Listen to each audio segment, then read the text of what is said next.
छठ पूजा कब है, कैसे करें छठ पूजा, नहाए खाए की परंपरा, क्या खाना चाहिए और क्या नहीं। छठी मैया को 3 चीजें कभी मत चढ़ाना, व्रत टूट जाता है, संतान को होते हैं कष्ट। छठ में कौन से कपड़े पहनने चाहिए और कौन से नहीं, इस रंग के कपड़े कभी मत पहनना, व्रत टूट जाता है। छठी मैया को किस चीज का भोग नहीं लगना चाहिए और छठ व्रत में कौन सी गलती नहीं करना चाहिए। और यदि जिनके घर के पास नदी या तालाब या गंगा या समुद्र नहीं है तब वह क्या करें। और साथ ही जानिए 3 ऐसी महिलाएं हैं जिन्हें छठ का व्रत नहीं रखना चाहिए, छठ पूजा नहीं करना चाहिए, घोर पाप लगता है, व्रत टूट जाता है, उल्टा संतान को जीवन भर मिलते हैं कष्ट। और यदि आपने छठ पूजा में यह कार्य कर लिया या उपाय कर लिया तो आपको दुनिया की कोई भी ताकत करोड़पति होने से रोक नहीं पाएगी। हिंदी पंचांग के अनुसार छठ हर वर्ष कार्तिक मास के शुक्ल पक्ष की षष्ठी यानी छठी तिथि पर मनाया जाता है। यह हमेशा दीपावली के 6 दिन बाद पड़ता है, जो नहाए खाए की परंपरा से प्रारंभ होता है। यह व्रत करने वाले व्रत भारी 36 घंटे तक निर्जला व्रत रखते हैं, जिसके बाद छठी मैया की आराधना और सूर्य देव को अर्घ्य देने के बाद इस व्रत का समापन किया जाता है। यदि संतान आपकी बार बार बीमार पड़ जाती है, सर्दी खांसी जुकाम, बार बार अस्पताल में बच्चा भर्ती होता है, उसके इंजेक्शन बार बार लगते हैं, बच्चों के शरीर पर सूजन आ जाती है, पैर में तकलीफ, शरीर में तकलीफ, तब ऐसे समय में उसे स्त्री को छठ पूजा अवश्य करना चाहिए जिसकी संतान को कष्ट मिलते हैं।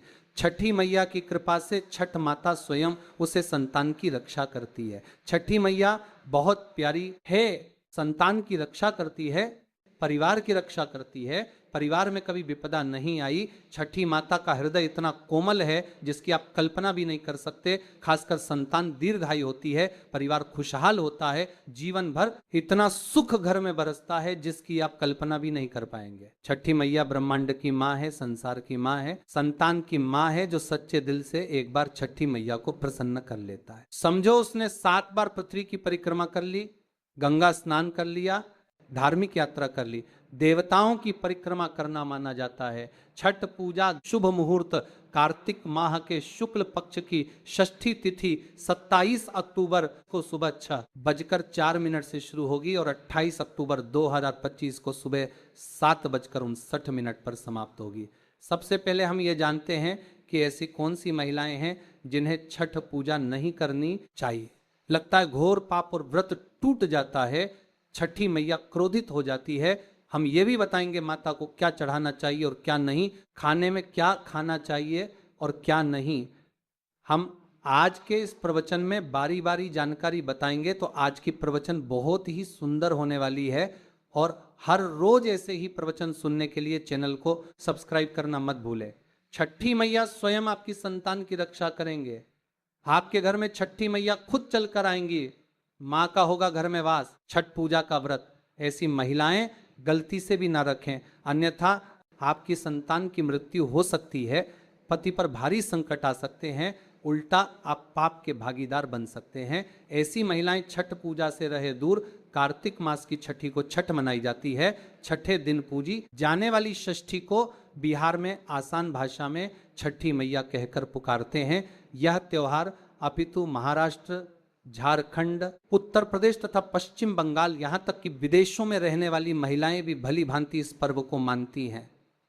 मान्यता है कि छठ पूजा के दौरान पूजी जाने वाली यह माता सूर्य भगवान की बहन है, इसीलिए लोग सूर्य को अर्घ्य देकर छठ मैया को प्रसन्न करते हैं। वहीं धर्मशास्त्र और पुराणों में मां दुर्गा के छठे रूप कात्यायनी देवी को भी छठ माता का ही रूप माना जाता है। छठ मैया को संतान देने वाली माता के नाम से भी जाना जाता है। मान्यता है कि यह पर्व संतान के लिए मनाया जाता है, खासकर वह जोड़े जिन्हें संतान की प्राप्ति नहीं हुई है तो वह छठ का व्रत रखते हैं। वहीं सभी अपने बच्चों की सुख शांति के लिए मनाते हैं। लेकिन क्या आप जानते हैं कुछ ऐसी महिलाएं भी हैं जिन्हें छठ पूजा का व्रत गलती से भी नहीं रखना चाहिए। यह सबसे बड़ा घोर पाप माना जाता है। महिलाएं ऐसी गलती कभी ना करें। तो चलिए जानते हैं। शास्त्रों के अनुसार जो लोग अधूरी शादी करते हैं वह शास्त्र का अपमान करते हैं। अधूरी शादी जैसे कि कोर्ट मैरिज और शादी के बिना ही संतान की उत्पत्ति कर देना सबसे बड़ा पाप है। ऐसे में छठ पूजा का व्रत ऐसे लोगों को अपनी संतान के लिए कभी नहीं रखना चाहिए, क्योंकि आपने हिंदू रीति रिवाजों के अनुसार 7 फेरे नहीं लिए हैं। और वहीं बिन शादी के जब ऐसे लोग साथ में रहते हैं तो समाज में ऐसा रिश्ता कलंकित होता है। बहुत से लोग ऐसे हैं जो भागकर शादी करते हैं और परिवार को दुखी कर देते हैं, माता पिता को समाज में कलंकित कर देते हैं, माता पिता को रुलाते हैं, परिवार को रुलाते हैं, समाज को बदनाम करते हैं।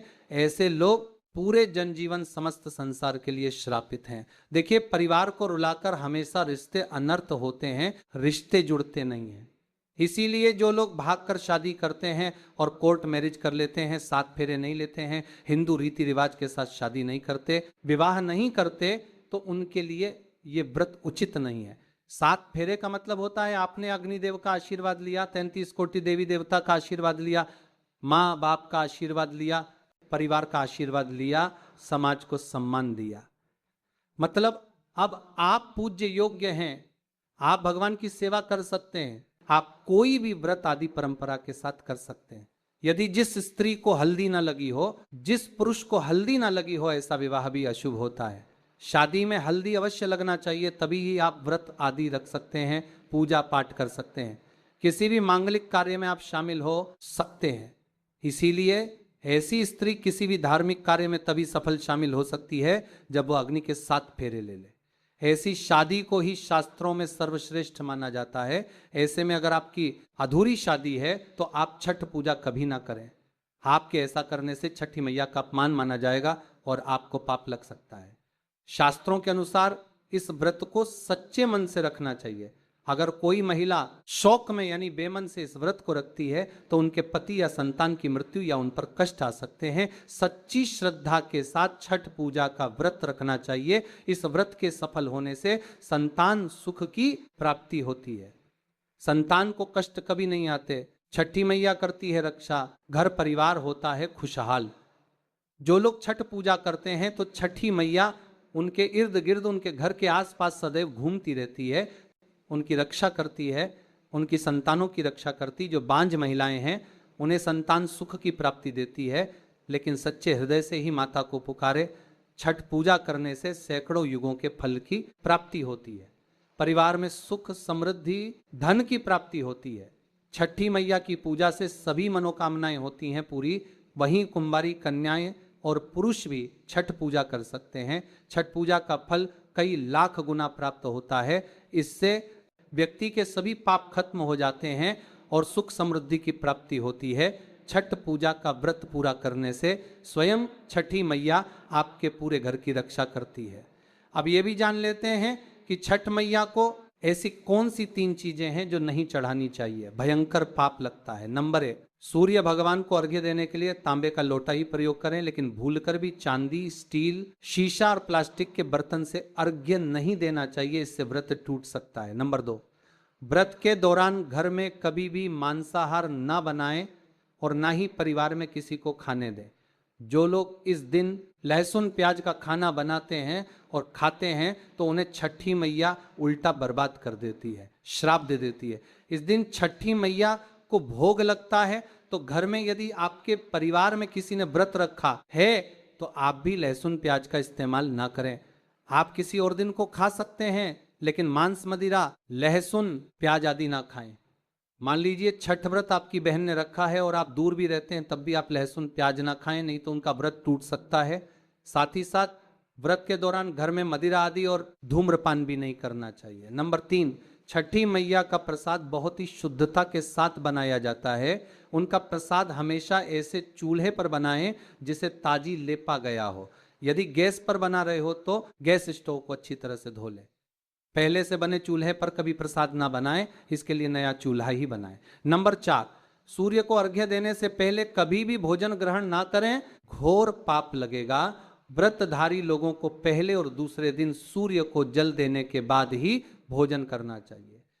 व्रत के दौरान भोजन के प्रति मन में लालसा ना रखें, व्रत टूटता है। नंबर 5, छठी मैया से मांगी मन्नत अगर पूरी हो जाए तो आपको अपनी मन्नत का पूरा होने की विशेष पूजा जरूर करनी चाहिए, अन्यथा मैया के प्रकोप का सामना करना पड़ सकता है। नंबर 6, छठ का व्रत करने वालों को जमीन पर 4 दिन तक सोना चाहिए। छठ पूजा वाले कमरे में ही अपना आसन लगाना चाहिए। ऐसे में आपको छठ मैया का ध्यान करते रहना चाहिए। इससे माँ आपके व्रत को संपूर्ण करती है और कोई भी विघ्न बाधा नहीं आती है। नंबर 7, जिस जगह पर प्रसाद बन रहा हो वहां साधारण भोजन भी नहीं बनाना चाहिए, साथ ही साथ उस स्थान पर खाना भी वर्जित है। नंबर 8, प्रसाद बनाते हुए नमक का हाथ भी किसी पूजा की वस्तु या प्रसाद से नहीं छूना चाहिए। नंबर 9, पूजा के दौरान अपनी वाणी को बुरी बातों से थोड़ा दूर रखें। जुबान पर गंदे विचार भी नहीं लाना चाहिए।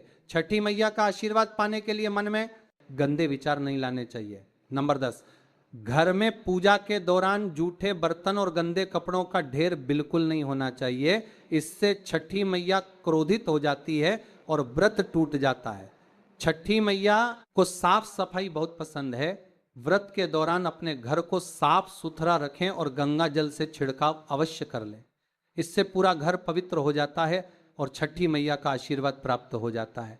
आज हम आपको छठी मैया की कृपा पाने के लिए एक ऐसा उपाय बताएंगे जिससे आप सबसे जल्दी करोड़पति हो जाएंगे।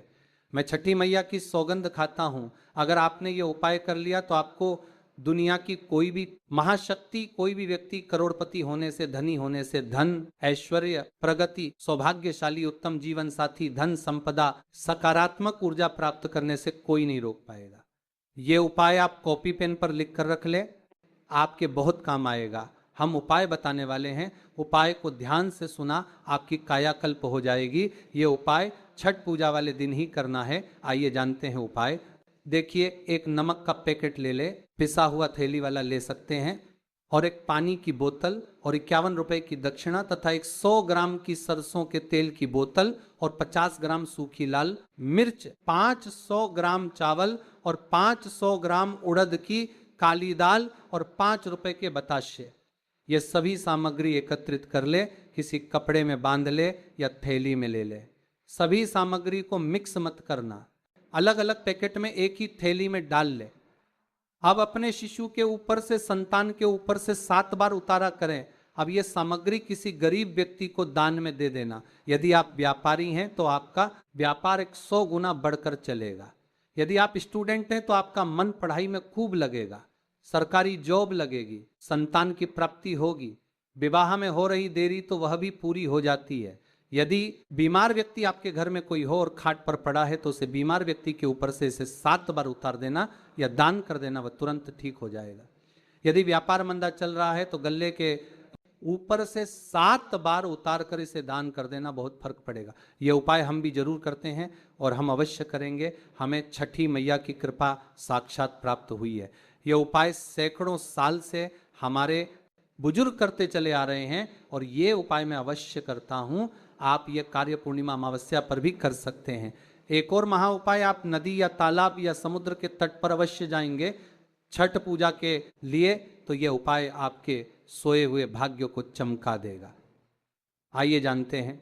देखिए, छठी मैया की पूजा के लिए आप तट पर अवश्य जाएंगे, तब आप अपने साथ में एक तांबे का सिक्का या चांदी का सिक्का अवश्य हाथ में लेकर जाएं, और जब आपकी पूजा संपन्न हो जाए तब छठी मैया का ये मंत्र बोलकर इस सिक्के को पानी में प्रवाहित कर देना, विसर्जित कर देना। मंत्र है हरि हरि सूर्याय नमः।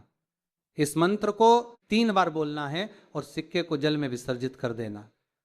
फिर आप देखना, लंबे समय से जो परेशानी चली आ रही थी वो दूर हो जाएगी। लंबे समय से जो घर में बीमारी थी दूर हो जाएगी। लंबे समय से घर में जो गरीबी थी, किसी का श्राप लगा था, संतान बीमार है, वह ठीक हो जाएगी। आपके जीवन में ऐसा परिवर्तन आएगा जिसकी आपने कल्पना भी नहीं की होगी।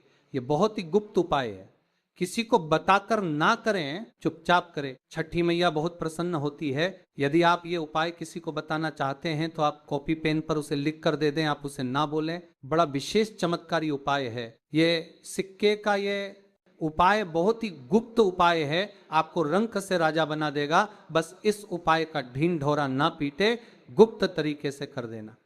आज की प्रवचन अच्छी लगी हो तो चैनल सब्सक्राइब करें। बोलो जय छठी मैया की।